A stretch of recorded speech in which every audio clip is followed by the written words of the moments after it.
Okay guys, still on conversion of units. And this time, we're going to consider measure of temperature or units of temperature. So when we speak of temperature, there are actually three units we used to use. We have the degree Celsius.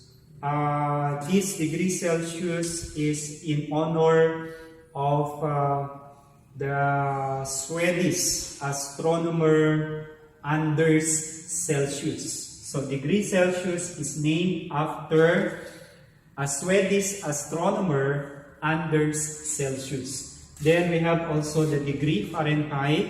The degree Fahrenheit is named after a German instrument maker, Gabriel Fahrenheit.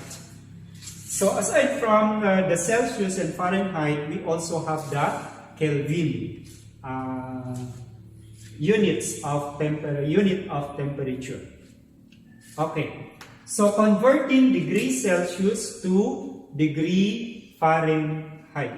If we are to convert degree Celsius to degree Fahrenheit, we are going to make use of this conversion factor or conversion equation natin.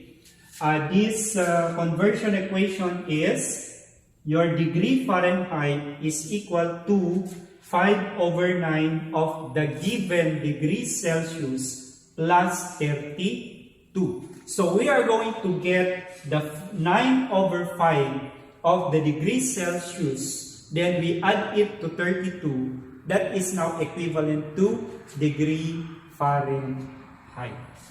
Okay, let us try to consider this. 45 degrees Celsius to degree Fahrenheit, or convert 45 degrees Celsius to degree Fahrenheit. From the formula or conversion equation natin, so that is equal to, we have 9/5 of the given degree Celsius. The given degree Celsius is 45. Then, plus 32. Okay? So, siguro mag-cancel muna tayo. 45 and 5. 45 divided by 5, that gives us 9. Then, multiply natin. 9 times 9, we have 81. Plus 32. So, 81 plus 32, 1 plus 2, we have 3, 8 plus 3 is 11. Okay, so 113 degree Fahrenheit. So therefore, our 45 degrees Celsius is equivalent to 113 degree Fahrenheit. Okay, let us see number 2. You are given 10 degrees Celsius to degree Fahrenheit. Again, from the conversion equation, we have 9/5 of the given degree Celsius, which is 10. Then, plus 32. Okay? Cancel 10 and 5. What is left here is 2. So 9 times 2 is equal to 18 plus 32. Okay? So 18 plus 32 is simply equal to 50 degree Fahrenheit. So therefore, the 10 degrees Celsius is equal to 50 degree Fahrenheit. Okay.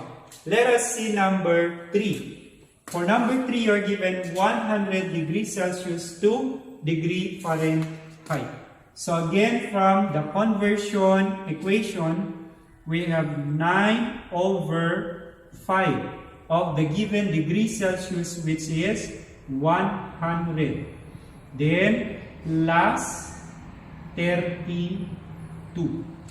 Okay? Cancel muna natin ito. 100 at saka 5. Or 100 divided by 5, that gives us 20.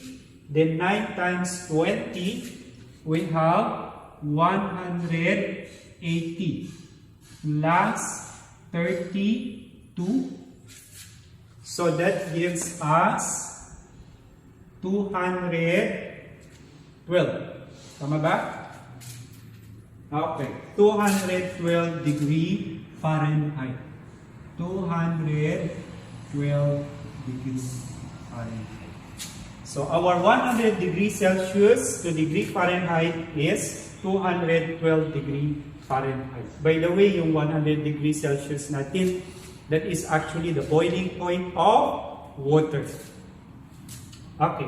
Let us see number 4. 37 degrees Celsius to degree Fahrenheit. So we have, from the conversion equation, 9 over 5 times the given degree Celsius, which is 37. So 37 plus 32. Okay, so dito, since 37 divided by 5, kumbaga 37 is not divisible by 5, so mas maganda mag-multiply na lang muna tayo. That is 9 times 37. Multiply it. 9 times 37, we have 333. So 333 over 5 plus 32. Then divide natin, 333 divided by 4, we get 66.6. So 66.6 plus 32. 32. Then add this, 66 plus 32, so that is 98.6. Tama? Yes. So 98.6 degree Fahrenheit. So our 37 degrees Celsius is now equal to 98.6 degree Fahrenheit. By the way, yung 37 degrees Celsius, I think that's the normal body temperature. I'm not so sure. Okay? So I just hope that you did fine.